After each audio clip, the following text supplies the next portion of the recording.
This farm belongs to us now. My mother-in-law's voice crackled through the phone, dripping with satisfaction. We've changed all the locks, and you can forget about ever stepping foot on this land again. I stood in my kitchen, gripping my coffee mug so hard my knuckles turned white. Through the window, the city skyline seemed a world away from the sprawling farmland I'd grown up on.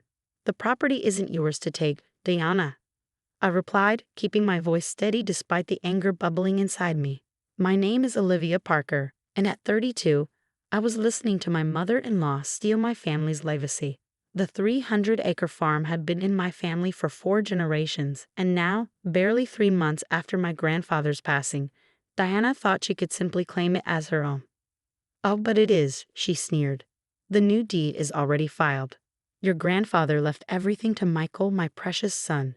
You're just the farmer's granddaughter who got lucky enough to marry into our family. Did you really think you'd inherit anything?" I closed my eyes, remembering last summer's evening when Grandpa had called me out to the old oak tree. His eyes had twinkled with that familiar mischievous glint as he pressed a small brass key into my palm. "There's more to this land than meets the eye, Liv," he'd whispered. "When the time comes, you'll know what to do." "Diana," I said calmly, "you might want to check those property records again. Carefully this time." "Don't threaten me, girl," she spat. "Your grandfather was a senile old man who didn't know what he was doing in his final years. The court will see it our way." Michael agrees with me completely. Of course he did. My husband had changed since his mother moved in with us last year. The kind, understanding man I married had become a puppet, dancing to Diana's every tune. When Grandpa passed, Michael hadn't even attended the funeral, claiming he had an important business meeting. "I'll be there tomorrow morning," I said firmly. "Don't touch anything in Grandpa's study." Her laugh was sharp and cruel. "The study's already been cleared out. All that outdated farming equipment and those worthless old maps are in the dumpster where they belong. We're modernizing this place, turning it into something actually profitable." My heart skipped a beat, but I forced myself to remain calm. Diana didn't know about the hidden bunker beneath the study, the one Grandpa had shown me that summer evening. The entrance was concealed behind an old filing cabinet, protected by a combination lock that only I knew how to open. "See you tomorrow, Diana," I said and hung up before she could respond. I immediately called my best friend Emma, who also happened to be a property lawyer. "They've done what?" she exclaimed after I explained the situation. "Olivia, that's impossible. I helped your grandfather update his will last year. The farm is legally yours." "Diana claims they filed a new deed," I said, pulling out the brass key from my jewelry box where I kept it safe. "She says Grandpa left everything to Michael." "That's fraud," Emma replied, and I could hear her typing furiously. "Give me an hour. I'll pull the records and see what they filed." While waiting for Emma's call back, I packed a small overnight bag. My hands brushed against the old leather-bound journal Grandpa had given me on my wedding day. Inside were detailed maps of the farm, including underground water sources and hidden storage spaces that had helped our family survive the Great Depression. Diana thought she knew everything about our land, but she had no idea what secrets it held. Grandpa had always said our farm was special, that it held treasures more valuable than gold. I'd assumed he meant the memories we created there, but now I wondered if there was more to his words. Emma called back just as I was loading my bag into the car. "Olivia, this is serious," she said. "They've submitted documents claiming your grandfather was mentally incompetent when he wrote his last will. They're trying to invalidate it completely." I started the engine, a plan already forming in my mind. "Can you meet me at the farm tomorrow morning? Bring whatever legal documents you have." "I'll be there at 8, she promised. "Don't let them destroy anything else until I arrive." As I drove through the night, memories flooded back. Summers spent helping Grandpa in the fields, learning every inch of our land. The secret paths through the woods, the hidden springs, and most importantly, the underground bunker that had been our special secret. "One day, Liv," Grandpa had told me, "someone might try to take this land from you. When that happens, remember, the truth lies beneath the surface." I hadn't understood his words then, but now they made perfect sense.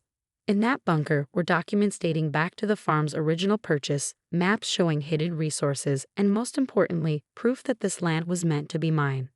Diana thought she'd won, that she could bully and manipulate her way into stealing my inheritance. She had no idea that Grandpa had spent years preparing for this very situation. He'd known Diana's true nature long before any of us had seen it. As the city lights faded behind me and the familiar countryside stretched ahead, I felt a surge of determination. This wasn't just about property or money. It was about preserving a legacy, protecting the land that had been in my family for generations. Tomorrow would change everything. Diana and Michael thought they held all the cards, but they didn't know about the ace I had up my sleeve. The hidden bunker contained something that would shatter their carefully constructed plan, something that would prove once and for all who this land really belonged to. The moon cast long shadows across the fields as I drove down the familiar country roads. In less than 12 hours, I would face off against my mother-in-law and the man I once thought I knew. But this time, I wasn't just fighting for myself. I was fighting for Grandpa's legacy, for the land he loved, and for the truth he trusted me to protect. The brass key felt warm in my pocket, a reminder that some things were worth fighting for. Diana had no idea what was coming, but by tomorrow evening, she'd learn that you don't mess with a farmer's granddaughter, especially one who knows where all the secrets are buried. The familiar gravel crunched under my tires as I pulled up to the farmhouse at dawn. The morning dew still clung to the grass, and the old oak tree cast long shadows across Grandpa's carefully tended garden. Everything looked the same, yet somehow different, like a photograph slightly out of focus. Diana's pristine Mercedes was already parked in the driveway, looking completely out of place next to the weathered barn. As I stepped out of my car, the front door swung open. There she stood, perfectly coiffed even at this early hour, with Michael hovering behind her like a shadow. "You're trespassing," Diana called out, her voice carrying across the yard. "I'll call the police." I walked steadily toward them, my boots leaving prints in the dewy grass. "Go ahead," I replied calmly. "I'm sure they'd be very interested in the fraudulent documents you filed."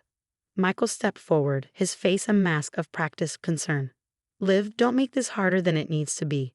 Dad's gone, and the farm needs proper management. Mom has connections. Your mother has delusions." I cut him off. "And you've forgotten who you are, Michael. This land raised you too."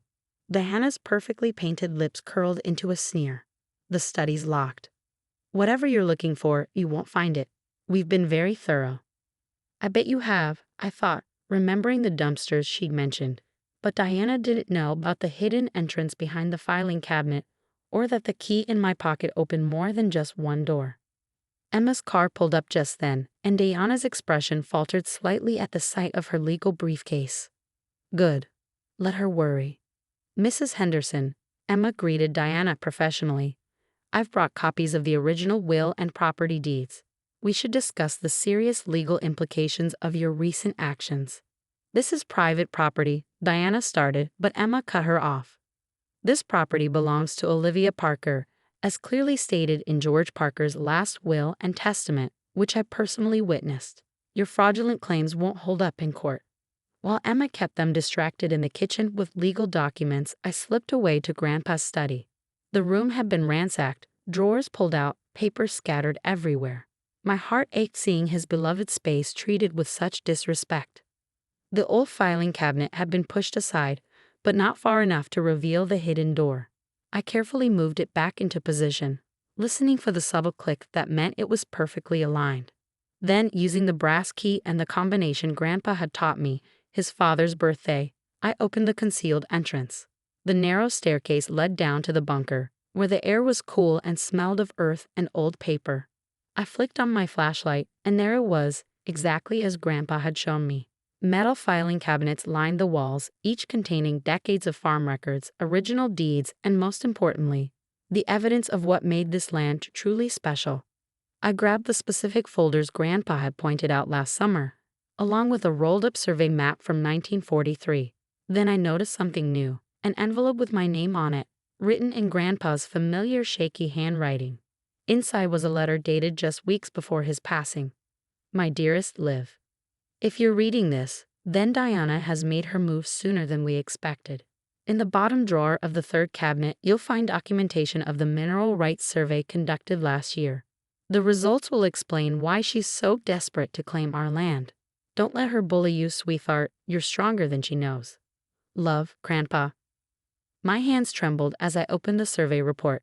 The technical language was complex, but the conclusion was clear. Significant deposits of rare earth minerals had been discovered beneath the northwestern section of our farm. The land Diana thought was worthless old farmland was sitting on a fortune. I gathered everything and hurried back upstairs, finding Emma still engaged in heated discussion with Diana and Michael in the kitchen. Diana was waving some document in Emma's face, her voice shrill with indignation. "This medical evaluation clearly shows." Diana stopped mid-sentence when she saw me. "Where have you been?" I spread the documents across the kitchen table, watching Diana's face pale as she recognized the mineral survey report. "Looking for these?" I asked quietly. "Is this why you were so eager to claim Grandpa's worthless farm?" Michael stepped forward, his eyes fixed on the papers. "What are those?" "Proof that your mother knew about the mineral deposits months ago," I said, meeting his gaze steadily. "She's been planning this takeover since before Grandpa died. The medical evaluation she's waving around, the doctor's signature is dated after Grandpa's death. Care to explain that, Diana?" Diana's composure cracked. "You don't understand what's at stake here. That old fool was sitting on a gold mine and didn't even know it." "He knew," I corrected her, pulling out more documents from the bunker. "He knew everything. He just chose to protect the land instead of exploiting it. Something you'd never understand." Emma was already photographing the fraudulent documents, her face grim. "This is serious fraud, Mrs. Henderson. We're talking potential criminal charges." Diana's perfectly manicured hands began to shake. "Michael, do something." But Michael was staring at the survey maps, recognition dawning in his eyes. "The northern woods, that's where Dad taught me to fish. You were going to strip mine it?" "It's business." Diana snapped. "Something you two sentimental fools clearly don't understand." I watched my husband's face as the truth sank in. For the first time in months, I saw a glimmer of the man I married, the one who used to love this land as much as I did. "Get out," Michael said quietly, surprising us all. "Mom, get out. Now." Diana's face contorted with rage. "After everything I've done for you?" "Everything you've done has been for yourself," he cut her off. "Dad was right about you. Get out before we press charges." I stood there, documents spread across the kitchen table where I'd eaten countless meals with Grandpa, watching as Diana grabbed her designer purse and stormed out. The screen door slammed behind her, and her Mercedes peeled out of the driveway, leaving a cloud of dust in its wake. The silence that followed was heavy with unspoken words. Michael turned to me, his shoulders slumped. "Liv, I'm so sorry. I didn't know. I should have." I held up my hand, stopping him. "We'll talk later. Right now, Emma needs to file these documents with the court and start proceedings to clear the fraudulent claims." As Emma gathered the papers, I walked to the window, looking out over the fields that had sustained my family for generations. The morning sun had burned away the dew, and the land stretched out green and alive in every direction. Grandpa had trusted me to protect it, and I had. But the battle wasn't over yet. The weeks following Diana's dramatic exit were filled with legal proceedings and difficult conversations. Emma worked tirelessly to clear the fraudulent claims, while Michael and I began the painful process of rebuilding trust. One evening, as the sun set over the cornfields, we sat on the front porch swing, just like Grandpa used to do. The familiar creaking of the chains filled the silence between us. "I found more letters," I said quietly, pulling out a stack of weathered envelopes from my pocket. "Grandpa wrote them over the years, documenting everything Diana tried to do to get control of the farm." Michael took them with trembling hands. "He knew. All this time." "He knew she was playing a long game," I replied, watching his face as he read. "That's why he prepared everything so carefully. He wasn't just protecting the land from her. He was protecting us too." The letters revealed a pattern of manipulation spanning years. Diana had tried multiple times to convince Grandpa to sell, each offer more aggressive than the last. But he'd stood firm, knowing the true value wasn't just in the minerals beneath the soil, but in the legacy the land represented. "I've been such a fool," Michael whispered, his voice thick with emotion. "All those business meetings she arranged, the investment opportunities she pushed. It was all about getting control of the farm." I placed my hand over his. "You wanted to believe in her. That's not foolish, it's human." The screen door creaked open, and Emma stepped out, holding a stack of papers. "It's done," she announced with a satisfied smile. "The fraudulent claims have been completely dismissed, and I've filed restraining orders against Diana." She can't come within 500 feet of the property. Relief washed over me. Thank you, Emma, for everything. Don't thank me yet, she grinned. Wait until you see what else I found in those old records. Your grandfather wasn't just protecting the land, he set up a conservation easement. The mineral rights can never be exploited. This farm will always be exactly what it is, a farm. Michael let out a surprised laugh. He really did think of everything. That he did, I agreed, thinking of the bunker and its carefully preserved documents. He knew this land's real value isn't in what's beneath it, but what grows on it. Over the next few months, Michael and I worked to restore what Diana had tried to destroy. We replanted Grandpa's vegetable garden, repaired the old barn, and slowly found our way back to each other. The farm became our healing ground, just as it had been for generations before us. Diana made one last attempt to challenge the will, but her case crumbled when her fraudulent activities came to light. The last we heard, she'd moved to Florida, as far from our fertile Illinois soil as she could get. 1 year after that tumultuous morning in the kitchen, I stood under the old oak tree, holding a small brass key. It was time to add my own documents to the bunker, continuing the tradition of protecting our legacy. Michael joined me, carrying our newborn daughter, Grace. Should we show her? He asked, nodding toward the hidden entrance. I smiled, watching our daughter's eyes track the dancing leaves above. Not yet. But someday, when she's ready, we'll tell her everything. About her great-grandfather's wisdom, about the land that's been in our family for generations, and about how love for this place is stronger than any amount of greed. Emma visited often, bringing her legal expertise and genuine love for the farm.